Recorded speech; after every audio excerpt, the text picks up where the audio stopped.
राधे राधे, जय श्री कृष्णा, जय सीताराम। वैशाख महात्म का 22वां अध्याय सुनिएगा। व्याध कहने लगा कि हे महात्मा, मैं अत्यंत दुर्बुद्धि और पापी हूँ। हे दया के सागर, अब मुझ पर ऐसी कृपा करो कि जिससे अब मेरी बुद्धि दूषित होकर खोटे कर्मों में न जाए। अतः आप मुझे उपदेश दीजिए। व्याध के ऐसे वचन सुनकर मुनि ने उसको धन्य धन्य कहा और फिर उसको उपदेश देते हुए बोले कि हे व्याध, यदि तू शांति की इच्छा करता है तो वैशाख के धर्मों का पालन कर। हे व्याध, यहाँ पर धूप अत्यंत तेज है, न छाया है न पानी। इस कारण चलो कहीं दूसरी जगह जल पीकर और छाया में बैठकर स्वस्थ चित्त से तुम्हारे सामने पापनाशक महात्मा का वर्णन करूँगा।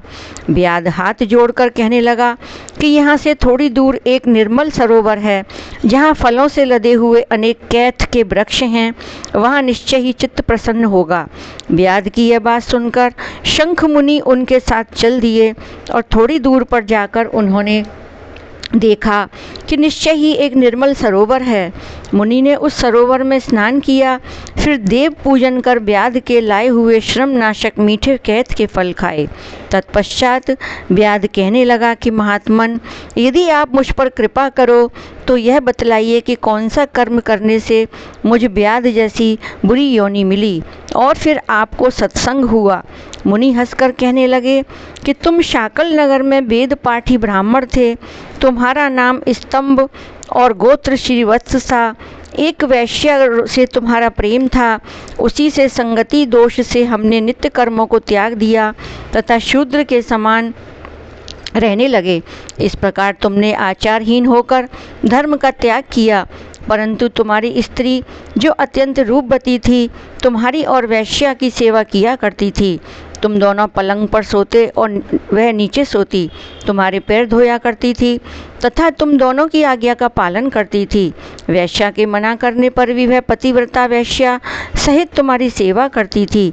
एक दिन तुमने भैंस का दूध और मूली खाई तथा तिल भी खाए। इस अपथ्य भोजन से तुमको दस्त और बमन दोनों होने लगे और फिर दारुण भगंदर रोग हो गया। जब तक घर में धन रहा, वैश्या भी वहाँ रही। फिर सब धन लेकर वह भी चली गई।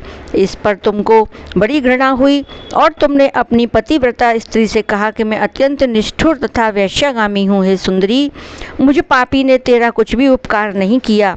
जो अपनी नम्र भार्या का मान नहीं करते वह 15 जन्म तक नपुंसक होते हैं।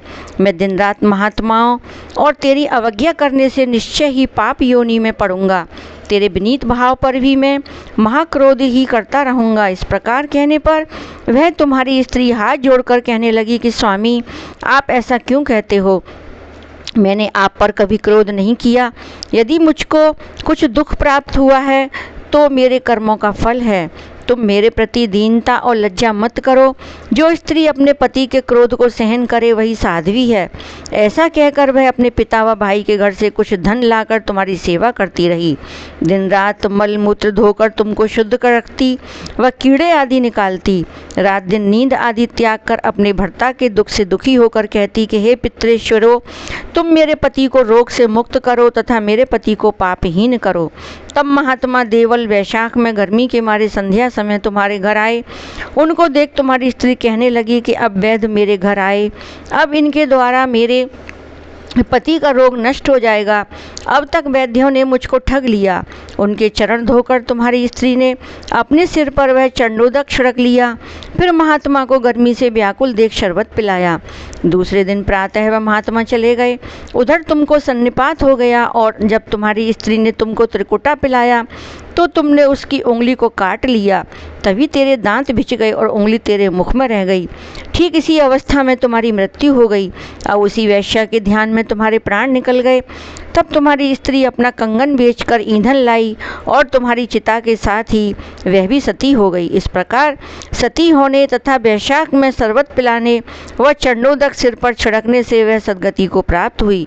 यद्यपि तेरे सब पाप नाश हो गए थे, परंतु अंत समय वैश्या का ध्यान करने से तूने व्याध के घर जन्म लिया।